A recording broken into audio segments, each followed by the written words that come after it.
Assalamualaikum warahmatullahi wabarakatuh. Waalaikumsalam warahmatullahi wabarakatuh. Hai pemirsa, gimana nih kabarnya pada hari ini? Masih semangat berpuasa nggak nih? Wah, alhamdulillah ya kalau masih semangat berpuasa. Kembali lagi di Ngopi, Ngobrol Perihal Islami. Bersama aku Fiona Amelia dari 12 MPLB 1 selaku host pada sore hari ini. Nah teman-teman, kira-kira ada yang penasaran nggak sih? Kali ini siapa bintang tamunya? Ada yang bisa tebak? Ya, benar banget. Hari ini kita kedatangan tamu yakni Bapak Ustadz Rustandi MPDI. Wow, ya, selamat datang Bapak. Selamat datang. Gimana nih kabarnya pada hari ini Bapak? Alhamdulillah baik. Alhamdulillah baik ya pemirsa. Nah, dari ngopi hari ini tuh Bapak ingin membawakan tema apa nih Pak? Insya Allah pada kesempatan kali ini saya akan membawakan tema tentang refleksi di bulan suci melalui tadabbur Al-Quran. Masya Allah. Nah kalau dari refleksi diri, itu maksudnya ini apa nih Pak Ustadz? A'udzubillahiminasyaitonirrajim. Bismillahirrahmanirrahim. Assalamualaikum warahmatullahi wabarakatuh. Waalaikumsalam warahmatullahi wabarakatuh. Oke, Nabiola. Pada kesempatan kali ini coba saya akan mengurai mengenai tentang refleksi diri di bulan suci melalui tadabbur Al-Quran. Refleksi itu apa sih? Tahu nggak? Sebelum kita melangkah jauh tentang makna atau tema yang kita bahas, kita harus tahu dulu refleksi itu apa. Benar. Refleksi adalah perbuatan atau perilaku sikap seseorang yang dilakukan tanpa ada perintah dari luar. Dia melakukannya itu secara spontan. Spontan, uhuy.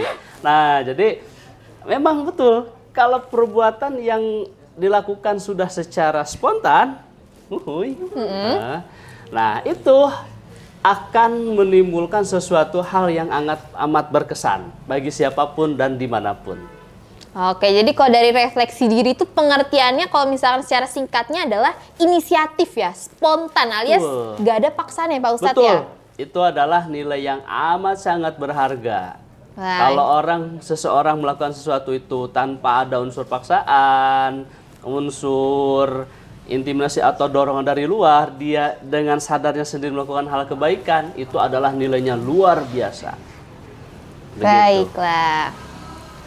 Nah selanjutnya nih kalau misalkan dari tema selanjutnya adalah tadabbur Al-Quran. Tadabbur nih apa sih Pak Ustadz? Secara bahasa, tadabbur diartikan sebagai perenungan sesuatu hal antara pikiran dan hati secara mendalam. Masya Allah. Merenungkan sesuatu hal, apapun itu. Apalagi perenungan ini diadakan supaya dilakukan. Dan menjadi suatu perbuatan yang mutlak dan menjadi perilaku kehidupan sehari-hari. Walah, berarti kalau misalkan dari tadabbur Al-Quran ialah kita mempelajari Al-Quran secara mendalam ya Pak Ustadz ya? Betul. Jadi Al-Quran ini harus kita renungkan secara mendalam. Sebelum kita merenung jauh lebih mendalam, kita harus tahu dulu cara membacanya. Wah, gimana tuh caranya Pak Ustadz? Ingat bahwa perintah Al-Quran, perintah Allah di dalam Al-Quran itu adalah surah Al-Alaq ayat 1-5. Betul. Bunyinya? Ingat gak? Kapan Al-Quran itu diturunkan? Kita sedikit itu dulu. Kalau menurut saya tuh seingat saya nih ya Pak Ustadz ya, itu kira-kira tuh pertengahan Ramadan nih Pak Ustadz nih. Nah, pertengahan udah betul mendekat dulu. Tapi kapan pastinya harus tahu. Wah, itu kira-kira tuh kapan Pak Ustadz? Nah, kita sering mendengar bahwa malam nuzulul Quran itu, malam diturunkan Al-Quran itu tepat pada malam 17 Ramadan. Kita akan menantikan diturunnya Al-Quran sebagai salah satu mukjizat yang diberikan kepada baginda kita Nabi Muhammad Sallallahu Alaihi Wasallam. Al-Quran ini adalah sebagai hudal lil muttaqin. Wah, ini kalau hudal lil muttaqin ini artinya apa nih Pak Ustadz? Hudal lil muttaqin artinya adalah petunjuk bagi orang-orang yang bertakwa. Maksud petunjuk ini adalah rambu-rambu kehidupan. Kalau orang dalam kehidupan sehari-hari saja nih ya berkendara, sudah tahu lampu merah, di depan kanan kiri sudah pada melaju kenceng, di depan dia jelas bagiannya lampu merah. Kalau dia memaksakan nerobos lampu merah, apa yang akan terjadi kira-kira? Terjadi tabrakan Pak Ustadz. Pasti. Resikonya kalau udah tabrakan akan Kecelakaan. Itulah Al-Quran.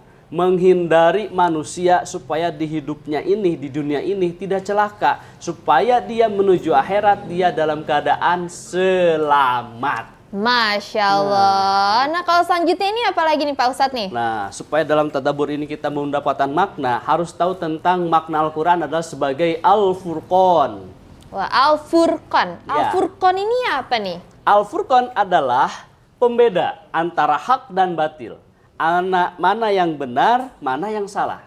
Jadi pembeda nih Al-Furqan ini, pembeda kebenaran dan kesalahan. Perilaku kita mau melakukan kebaikan atau kesalahan, itu kita akan pilih dan memilah perilaku-perilaku kita. Misal, kita ada orang yang menolong kita. Ya. Apa yang kita rasakan kalau orang itu menolong kita? Kita akan misalnya bahagia, ya, seneng. Bahagia. Pasti seneng. Sebaliknya, apabila ada orang berbuat jahat ke kita, Sedih biasanya sedih. tuh. Begitupun kita kalau berperilaku ke orang lain. Kalau kita melakukan kebaikan, berarti orang lain akan Merasa senang. merasa senang. Itu akan menjadi kebaikan buat kita. Sebaliknya, apabila kita berbuat jahat kepada orang lain, kita akan mendapatkan keburukan kita. Karena orang itu akan merasa Sakit hati. sakit hati. Dengan sakit hati itu, maka akan menjadi dosa baginya. Itu tidak Waduh. boleh. Dan itu terdapat di dalam Al-Quran. Wah itu bunyinya gimana tuh Pak Ustadz kalau di dalam Al-Quran ada dalilnya? A'udzubillahiminasyaitonirrajim. Bismillahirrahmanirrahim. Faman ya'mal mithqala dzarratin khairan yarah wa man ya'mal mithqala dzarratin syarran yarah. Sekecil apapun perbuatan dia, sekecil apapun perbuatan baik dia, maka dia akan mendapatkan kebaikannya. Sebaliknya, sekecil apapun kejahatan dia, kejahatan itu akan kembali kepada dirinya. Masya Allah, berarti dari yang barusan Pak Ustadz terangkan ini bahwa sangat penting sekali ya teman-teman ya. Dan Pak Ustadz untuk di bulan Ramadan ini yang namanya berefleksi diri. Betul. Dan juga tadabbur Al-Quran. Betul. Nah kalau dari Bapak Ustadz sendiri nih, ada nggak sih pesan yang ingin disampaikan lagi kepada para pemirsa? Oke, para pemirsa yang budiman, alhamdulillah di kesempatan yang suci ini saya diberikan kesempatan untuk menyampaikan hal-hal penting mengenai tadabbur Al-Quran.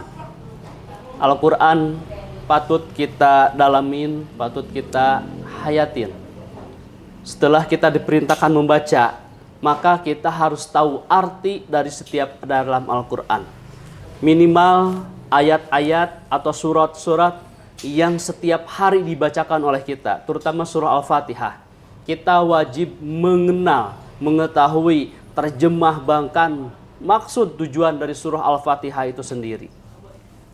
Karena di dalam Al-Fatihah itu banyak renungan-renungan, nuansa-nuansa keyakinan yang menimbulkan kita menjadi seseorang yang lil muttaqina imama, menjadi pribadi yang bertakwa yang sebenar-benarnya.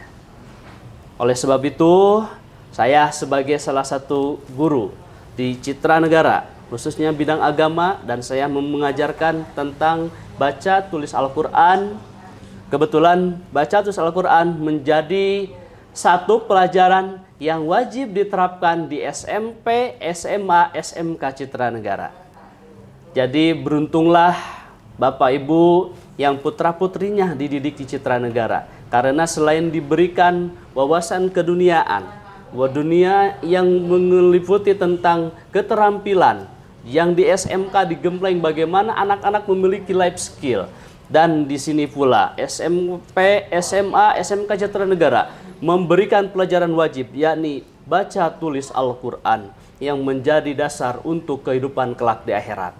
Oleh sebab itu, bagi bapak ibu yang memiliki putra putri yang ingin belajar Al-Quran, silahkan daftarkan di SMP, SMA Citra Negara.